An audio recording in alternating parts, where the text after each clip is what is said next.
अनामिका और उसकी सासू माँ बहुत मेहनत से अपने हाथों से साड़ियाँ बनाया करते थे। वो सब साड़ियाँ बनाकर उनकी बहू रानी साड़ियाँ ले जाकर दुकान में बेच दिया करती थी। इस तरह उनका व्यापार बहुत अच्छा चल रहा था। शुरुआत के दिनों में उनका व्यापार बहुत ही अच्छा चल रहा था। फिर बाद में धीरे धीरे व्यापार कम होने लगा, क्योंकि लोग ज्यादा नए नए डिजाइन पसंद करने लगे। इसलिए व्यापार थोड़ा मंदा हो गया। एक दिन सास बहू दोनों ही गंभीर सोच में पड़ गए। कुछ दिनों बाद सासू माँ ने ज्यादा सोचने की वजह से बीमार होकर बिस्तर ही पकड़ ली। अनामिका, हमने कभी नहीं सोचा था कि हमारी जिंदगी कभी ऐसी भी हो जाएगी। अब हम क्या करेंगे बहू? आप कृपया इस तरह ना सोचें। हम खुशी खुशी जी रहे हैं ना। आपका बेटा शहर से पैसे भेज रही है और हम उन पैसों से खुशी खुशी जी तो रहे हैं। आप कृपया इस तरीके से सोच सोचकर अपनी तबीयत और खराब मत करिए माँ जी। आप ज्यादा चिंता मत कीजिए, सब ठीक हो जाएगा। पता नहीं क्यों, पर मुझे बहुत बुरा लग रहा है। कुछ दिन ऐसे ही निकल गए। फिर अचानक से अनामिका के पति ने मनी ऑर्डर भेजना बंद कर दिया। क्या हुआ अनामिका? क्यों तुम्हारा पति अब पैसे नहीं भेज रहा है? फोन लगाओ जरा, मैं बात करूँ तो। माँ, वहाँ उन्हें शायद पैसों की बहुत ज्यादा जरूरत है, इसलिए वो मनी ऑर्डर नहीं भेज रहे हैं और उन्होंने मुझे ये फोन करके बताया था। हम भी तो यहाँ इतनी दिक्कत में हैं। क्या अभी भी वो पैसे नहीं भेजेगा? पर रहने दो, छोड़ो। क्या पता वो किस तरह की परेशानी में हो वहाँ। घर चलाने के लिए पैसे नहीं थे, घर पर खाना पीना भी सही से नहीं चल रहा था। अनामिका बहुत चिंतित होकर मंदिर में जाती है। पूजा करने के बाद वो मंदिर के बाहर आकर एक पेड़ के नीचे बैठ जाती है। वहाँ बैठे बैठे अपने घर के बारे में सोच सोच कर रो रही थी। ये देखकर वो पेड़ ही बोल पड़ा। तुम क्यों रो रही हो अनामिका? तुम मुझे बताओ, क्या पता मैं तुम्हारी कोई मदद कर सकूं।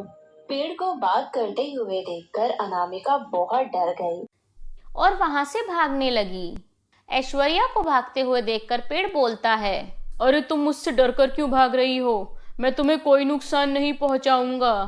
तुम मेरे पास आओ, मुझसे बिल्कुल भी मत डरो। ऐश्वर्या धीरे धीरे डरते हुए पेड़ के पास पहुंचती है। ऐश्वर्या, तुम अपनी सासू माँ को क्यों बेवकूफ बना रही हो? तो मैं क्या करूं? मैं सासू माँ से सच नहीं बोल सकती।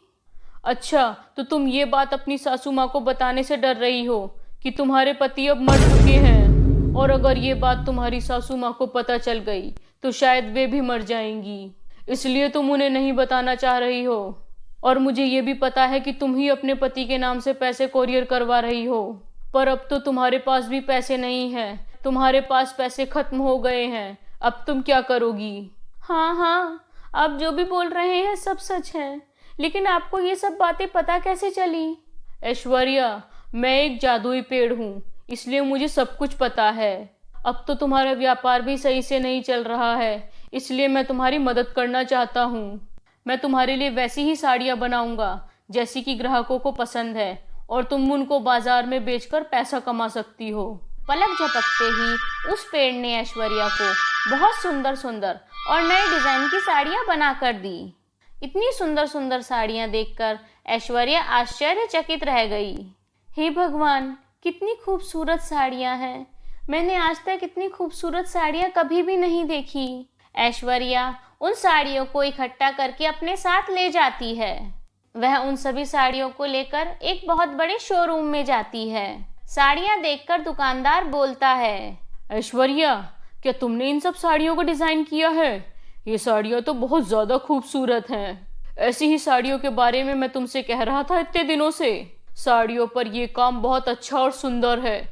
अभी तक मेरी दुकान पर ऐसी साड़ियाँ नहीं आई हैं। देखिए सर, ये साड़ियाँ पहले वाली साड़ियों से वैरायटी के मामले में बहुत अच्छी हैं, तो आप प्लीज कोशिश कीजिए कि मुझे इनके दाम उनसे थोड़े ज्यादा दें। ऐश्वर्या की ये बात सुनकर दुकानदार ने इन साड़ियों का मूल्य पुरानी साड़ियों के रेट से दुगना दिया। ऐश्वर्या जल्दी से वे पैसे लेती है और उन्हें फटाफट अपने घर के एड्रेस पर मनी ऑर्डर कर देती है। और फिर ऐश्वर्या दौड़ते हुए उसी जादुई पेड़ के पास जाती है। जादुई पेड़ जी, आपका बहुत बहुत शुक्रिया। पहले मैं आपसे बहुत ज़्यादा डर गई थी, इसलिए मैं आपको शुक्रिया करना ही भूल गई। लेकिन अब मैं आपको अच्छे से धन्यवाद कहने आई हूँ। आज आपने जो मेरी सहायता की है, मैं उससे बहुत खुश हूँ। और मैं आपकी मदद की वजह से अपनी सास को भी खुश कर पाई। आपकी वजह से 3 वक्त का खाना हमें टाइम पर मिल पाएगा। धन्यवाद जादुई पेड़, मैं आपकी बहुत बहुत शुक्रगुजार हूँ। ऐश्वर्या बार बार जादुई पेड़ का धन्यवाद कर रही थी। ये सुनकर वह पेड़ कहता है, ऐश्वर्या, तुम क्यों मेरा ऐसे बार बार धन्यवाद कर रही हो? तुम्हें इस सब की ज़रूरत थी, इसलिए मैंने तुम्हारी मदद की। तुम बिल्कुल भी चिंता मत करो, अब तुम्हारे साथ सब कुछ अच्छा होगा। पेड़ की यह बात सुनकर ऐश्वर्या बहुत खुश हो जाती है। जादुई पेड़ जी, मैं आपके बारे में अपनी सास को बताना चाहती हूँ। ऐश्वर्या, ऐसा बिल्कुल भी मत करना। अगर तुमने मेरे बारे में किसी को भी बताया तो मेरी सारी जादू शक्तियाँ खत्म हो जाएंगी और फिर मैं तुम्हारी बिल्कुल भी मदद नहीं कर पाऊँगा। मेरी शक्तियाँ तभी मेरे पास होती हैं जब मैं सही टाइम पर किसी की मदद करता हूँ। इसलिए प्लीज़ तुम मेरे बारे में किसी को कुछ भी मत बताना। ठीक है जादुई पेड़, मैं तुम्हारे बारे में कभी किसी को नहीं बताऊंगी। आपने ये कहा है कि मुझे जब भी साड़ियों की ज़रूरत होगी आप मुझे साड़ियाँ देंगे। साड़ियाँ लेने के लिए तो मुझे आपके पास आना ही पड़ेगा। अगर ऐसे कोई आपको देख लेगा तो फिर क्या होगा? ऐश्वर्या, अगर तुम मेरे बारे में किसी को बताओगी तभी मेरी शक्तियाँ जाएंगी, लेकिन कोई मुझे अपने आप देख लेगा तो उससे मेरी शक्तियों पर कोई असर नहीं पड़ेगा। लेकिन अगर तुम किसी को बता देती हो कि मैं तुम्हारी मदद करता हूँ और वो मुझे देख लेगा तो मेरी सारी शक्तियाँ खत्म हो जाएंगी। लेकिन अगर किसी ने मुझे देख लिया तुमसे इस तरह बातें करते हुए तो ये खबर तो सब जगह फैल जाएगी और फिर वो लोग आकर तुमसे तरह तरह के सवाल भी करेंगे। हाँ, तुम सही कह रही हो। मुझे लगता है कि मैं यहाँ रहकर तुम्हारी या किसी और की भी मदद नहीं कर सकूँगा। अच्छा, फिर तुम एक काम करो, मुझे ले जाकर अपने घर में लगा लो, लेकिन इस बारे में किसी को बताना मत। अपनी सासू माँ को भी इस बारे में मत बताना। लेकिन अगर उन्होंने अपने आप देख लिया तो तुम उन्हें देखने देना। इतना बोलते ही वह विशाल पेड़ एक छोटे से पौधे में बदल जाता है, जिसे लेकर ऐश्वर्या अपने घर आ जाती है। ऐश्वर्या जैसे ही उस पौधे को अपने घर में लेकर आती है, चारों तरफ सकारात्मक ऊर्जा फैल जाती है और उसकी सासू माँ की तबीयत भी तेजी से सुधरने लगती है और वो पहले से बहुत अच्छी हो जाती हैं। अरे बेटा ऐश्वर्या, मेरी तबीयत तो धीरे धीरे बिल्कुल ठीक हो गई है और देख, अब तो मैं चलने भी लगी हूँ। ये सुनकर ऐश्वर्या बहुत खुश हो जाती है। अगले दिन जब वे घर की साफ सफाई कर रही होती है तो उन्हें घर के कोने में रखा हुआ वह पौधा दिखाई दे जाता है। वे बोलती हैं, ये कैसा पौधा है बहू, क्या तुमने रखा है इसे यहाँ?